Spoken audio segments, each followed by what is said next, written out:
Hi, welcome again to the Golden Rule. I'm Barry Schroeder, and the name of the program is the Golden Rule because the Golden Rule says to do unto others what you want them to do to you. Treat them the way you want to be treated. And so one of the things I've wished for years and years after I become a Christian was that somebody had told me something about the Bible that would have impacted me, because I didn't get it. I didn't get it in church. And but people say that reading the Bible, some people say that reading the Bible is boring. And they're right if they haven't met the author. Think about it. If you're reading a book and you know the author personally, wouldn't it mean a lot more to you than if somebody just handed you a book and say, hey, read this? Of course it would. And so the Bible itself says, to those who don't know God, this whole thing is foolishness. And I understand that because it was foolishness to me for 33 years of my life. I tried to read it. I had this inner idea that it was a good thing to do. You should read the Bible like you do too, I'm sure. And yet when I tried, it was just dry bones. And I couldn't get anything out of it. That's because I didn't have the Holy Spirit within me to give me the revelation. So, just as an introduction to what I want to share with you today is, I got my license to be a minister, a ministerial license, back in 1975. Ceremony, presented with a piece of paper that says, now you're a licensed minister. And a lady came up to me, a friend came up to me, she says, oh, Barry, you're a licensed minister now. I said, yes, ma'am, I am. And she says, have you read the Bible through? And I said, well, no, not the whole thing. She says, don't you think if you're going to be a spokesman for God that you ought to at least have read everything He has to say? Well, that was a challenge to me. And although I didn't know where to start, I ended up starting at the beginning, which isn't the way I normally recommend people to start reading the Bible, because this is not a book, it's a library, 66 books in one cover. And so you don't necessarily go from page 1 to the book of maps, but you read where you think it'll benefit you. So anyway, I decided if I'm going to do this, read the whole Bible thing through, I better just start from page 1 and continue from there. So here's what happened. Some of this stuff is exciting. I mean, it's a given. It's just great. And others, it's kind of like pulling teeth or eating spinach or whatever you would say, that that just doesn't make sense. So anyway, I was wading through it.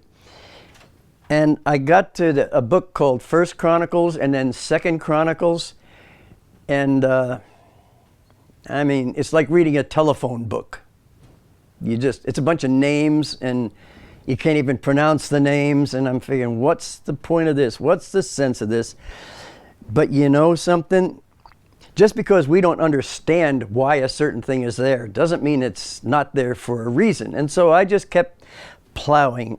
And all of a sudden I came to Second Chronicles chapter 18. And I had what for me was an amazing revelation of how God operates, something I had never thought about before. And so I want to share that with you today. Maybe it'll impress you, maybe it won't. Maybe it'll reveal something to you, maybe it won't, but I hope it does. So anyway, here's the deal. Back in the nation of Israel, they had one king and one nation of all 12 tribes at one point. David was the king, Saul was the king, David was the king, Solomon was the king. But after Solomon, the nation of Israel split into two. 10 tribes ended up in the north and 2 in the south. And each one had its own king. So anyway, by and large, the 10 tribes in the north had wicked kings, and the 2 tribes in the south, Judah and Benjamin, had some pretty good dudes. And so what happens in this book here, it's talking about Jehoshaphat, who was a king of the southern kingdom, and his contemporary was a man named Ahab. Now you may have heard of Ahab's wife, perhaps more than Ahab. His wife's name was Jezebel, and she wasn't very good news. But so anyway, what happened is somehow along the line, the Bible says, now Jehoshaphat had riches and honor in abundance, and he joined affinity with Ahab, which means he entered into some kind of a relational deal there. From what I've heard, it sounds like somebody from Ahab's family married into somebody in Jehoshaphat's family, and so they had that kind of a familial connection. So it says, after certain years, Jehoshaphat went down to Ahab, to Samaria, and Ahab killed sheep and oxen for him in abundance, and for the people that he had with him. And he persuaded him to go up with him to Ramoth Gilead. Now keep in mind, as we're going through this whole thing, Ahab was a bad guy, Jehoshaphat was a good guy. Jehoshaphat knew that Ahab was a bad guy. He knew that. So he's at this banquet, they're wining and dining him, and then Ahab says, hey Jehoshaphat, would you be interested in going to battle with me? I got a little skirmish coming up here, and I thought you might want to tag along, bring some of your troops, and we'll just kind of have a joint venture out of it. And so Jehoshaphat said, okay. It says Ahab persuaded him. And part of the persuasion was with the banquet. So then Ahab said to Jehoshaphat, will you go with me? And he answered, yeah, I'll go with you. As I am, you are. As my people are, my people are your people. And so we'll go with you in the war. And then Jehoshaphat says this, can we inquire, I pray thee, at the word of the Lord today? So Jehoshaphat knows you ought to check with God when they're going to do something significant. So now he asks Ahab, you got any prophets here? And the king of Israel gathered together of prophets 400. That's a lot of prophets. 400 prophets. Called them all to a meeting, and he said to them, shall we go to Ramoth Gilead to battle or not? And they said, how many of them? 400. They all said, go for it. It's going to be a great, you're going to rout them. But Jehoshaphat said, don't you have a prophet of the Lord here besides? You know, there are true prophets and there are false prophets. And in this case, the false prophets outnumbered the good prophets 400 to 1. But Jehoshaphat is listening to all 400 of these guys, and something inside of him isn't resonating with what they're saying. He's not real comfortable, even though they're all agreeing. By the way, we got prophets today in our land. Hundreds and hundreds and hundreds of prophets that say, you don't need to check with God about anything, just listen to us. We'll tell you what's going on. We'll tell you what's right. You just follow what we're telling you. That is a lie. And we're going to get to that statement a little bit further on here. So, the king of Israel said to Jehoshaphat, there is yet one man by whom we may inquire of the Lord, but I hate him. I hate him because he never prophesies good to me, but always evil. His name is Micaiah. And Jehoshaphat said, that's not a very nice way to talk about the prophet of the Lord. Send for him. I want to hear what he's got to say. Why would Ahab says he always prophesies evil to me? Why would he say that? Because Micaiah spoke the word of the Lord to King Ahab. And when a godly man speaks to an ungodly person, whether he's a king or a president or a mayor or whatever he is, he doesn't like to hear it because it goes against the grain of what he wants to do, always. So,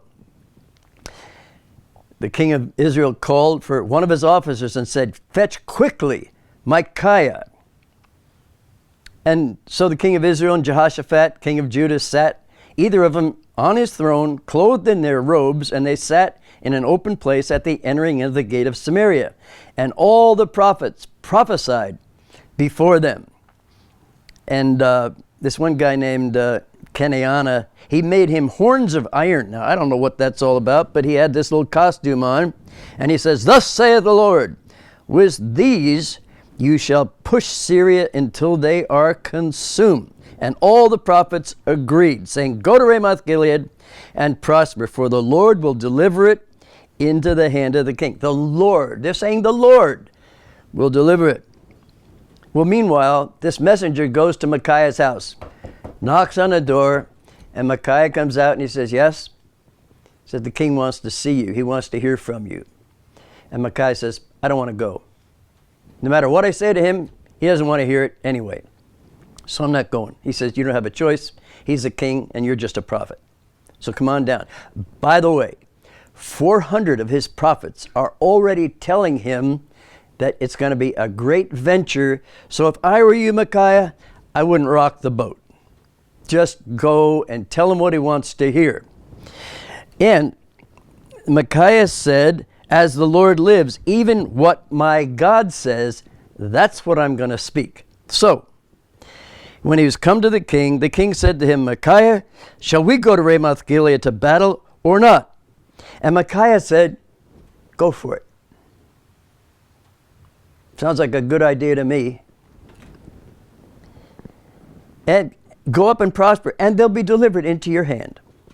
And Ahab the king said to him, "How many times do I have to command you not to say anything but the truth to me in the name of the Lord?" Micaiah always goes against what Ahab wanted to hear. And so now Ahab says, "You know what? You're not telling me the truth. What's going on?" So then Micaiah said, "I saw all Israel scattered on the mountains as sheep that have no shepherd. And the Lord said, These have no master. Let them return therefore every man to his house in peace." And then Ahab turns to Jehoshaphat and says, "Didn't I tell you that he wouldn't prophesy good unto me, but evil?" And Micaiah continued. He says, "Therefore, hear the word of the Lord. I saw the Lord sitting upon his throne, and all the host of heaven standing on his right hand and on his left. And the Lord said," now this is the part that really got my attention here. "The Lord said, Who shall entice Ahab, king of Israel, that he may go up and fall at Ramoth Gilead?" So apparently God's having a staff meeting in heaven. And my idea of God and heaven up until the time I read this was that God calls the shots. He knows what's to be done, and he says, "You do this, you do this, you do this." It's not a vote. It's not an opinion gathering thing. I didn't think it was anyway, but I found out differently. So Micaiah is observing this meeting in heaven. And God says, "I've had it up to here with Ahab. I want to get rid of him, but I'm not sure how I want to do it. Anybody got any suggestions?" And he calls on his voting companions there, whoever they were, angels, I think. And it says, one spoke saying after this manner, and another saying after that manner. Then there came out a spirit and stood before the Lord and said, "I'll entice him." And the Lord said, "How?" Excuse me. He said, "I'll go out and be a lying spirit in the mouth of all his prophets." And the Lord said, "You got the job. You shall entice him and you shall prevail. Go out and do even so." I'm out of time. We're going to have to continue this because you're connected. I know you're connected, and this is such a great story. Thank you for watching, and tune in again next time for another edition of The Golden Rule. God bless you.